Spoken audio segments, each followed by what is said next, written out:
Part 107. A Misguided Federation. The Ghatafan, joining the battle as mercenaries, did not have strong loyalties. They sent an emissary to the Prophet with a proposal. As the Banu Nadir offered them half of the produce of Haber, they promised to refrain from fighting if the Prophet offered a third of the produce of Medina.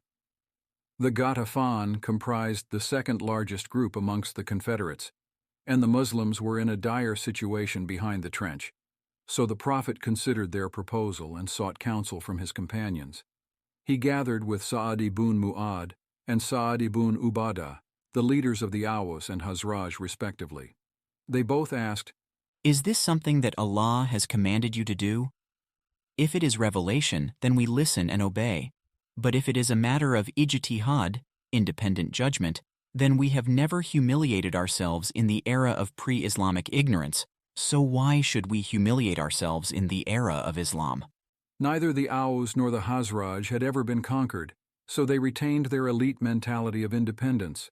The Prophet thus rejected the Ghatafan's proposal and continued to plan. A small group of the Azab, Confederates, managed to cross the trench and encroach onto Muslim territory.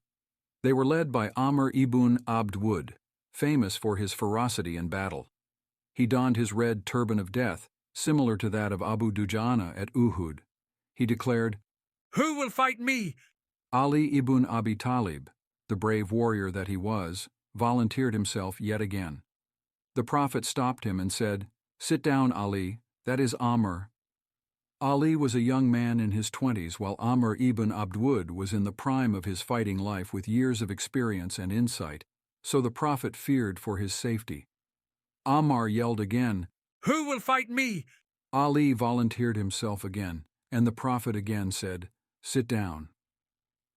Ammar asked a third time, and Ali stood up a third time, and the Prophet repeated, "Sit down, that is Ammar." But this time Ali responded, "Even if it were Amr."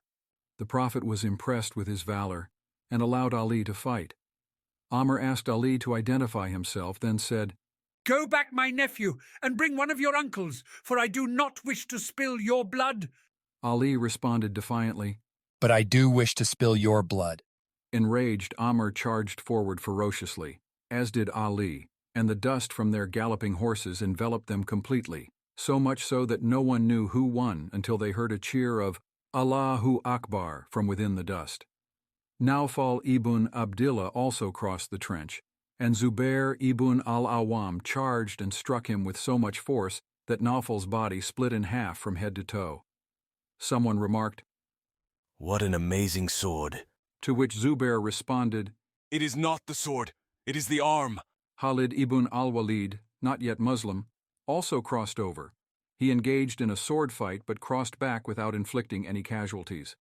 Likewise, Ikrimah ibn Abi Jahl crossed and returned. In total, 2 or 3 of the Azab died, while 5 or 6 Muslims were martyred, primarily from arrows from afar. Despite having the largest number of fighters against the Muslims, the Battle of the Trench produced the lowest number of Muslim casualties. Despite the low number of deaths, the barrage of arrows and threats was severe.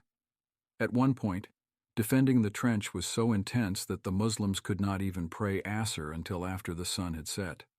The Prophet said, "They busied us from the middle prayer, that is Asr, until the sun had set. May Allah fill their graves and houses with the fire of hell." The Prophet never cursed his enemies for trying to kill him, but being forced to miss the prayer infuriated him. The tragedy of the Battle of the Trench was the death of the great Sa'd ibn Mu'ad. Hibban ibn al-Arika shot him afar with an arrow and yelled, "This is a gift from Ibn al-Arika." Arak means sweat, so Sa'd yelled back, "Allah will cause your face to sweat in the hellfire." Allah and his messenger both loved Sa'd ibn Mu'ad. The Prophet said, "The throne of the Most Gracious shook at the death of Sa'd ibn Mu'ad. There simply cannot be any greater praise for a man." Years later, the Prophet received a luxurious Roman robe as a gift, and the companions were awestruck at its magnificence. The Prophet was in turn surprised at their awe, and he said, "Are you impressed by this? By Allah, the handkerchief of Sa'd ibn Mu'ad in paradise is more luxurious than this."